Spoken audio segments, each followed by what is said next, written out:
Well, let's put it this way. Would any reasonable person in Donald Trump's position experience what has happened as paying a price? And I think anybody would. I mean, you know, the guy needs permanent inside general counsel to handle the legal docket that affects him. I mean, you've got the criminal and civil cases from New York for real estate fraud, bank fraud, insurance fraud. You've got the cases arising from Georgia, where he clearly initiated a conspiracy to try to steal the election and commit election fraud when he said, you know, just find me 11,780 votes to Brad Raffensperger. I mean, I'm a politician. Find me 11,000. That's all I'm asking for. That was not Trump trying to block election fraud. That was Trump trying to commit election fraud.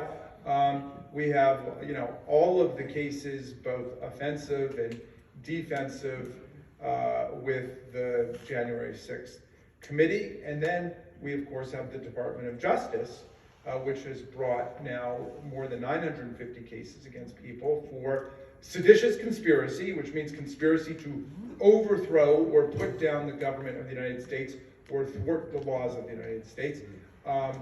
And they look like they're hot on his trail. There's the other, you know, criminal activity that just got thrown in at the end when he decided to pilfer those documents and take them with him. I mean, he's like a one-man crime wave. You know? Like he wakes up and it's like, what crimes am I going to commit today? So look, Justice Oliver Wendell Holmes said nothing is to be dreaded more than a lawsuit.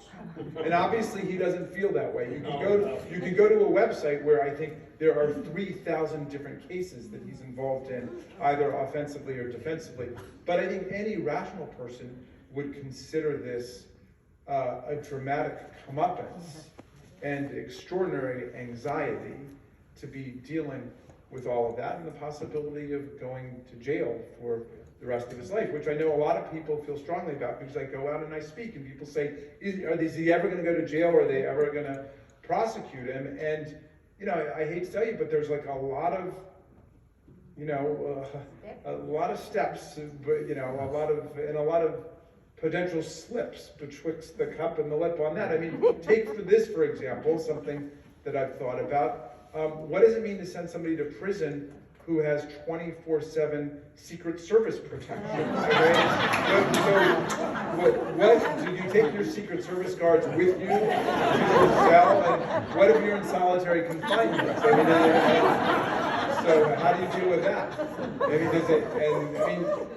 Now maybe some of these Secret Service guards themselves could be following it. So I don't know, but personally, I'm not as hung up on that. I am far more invested in us taking the legislative actions that we need to take to fortify American democracy against future coups and insurrections and electoral sabotage. But, you know, I know a lot of people are emotionally invested in that, and I understand that because injustice is so grating and annoying,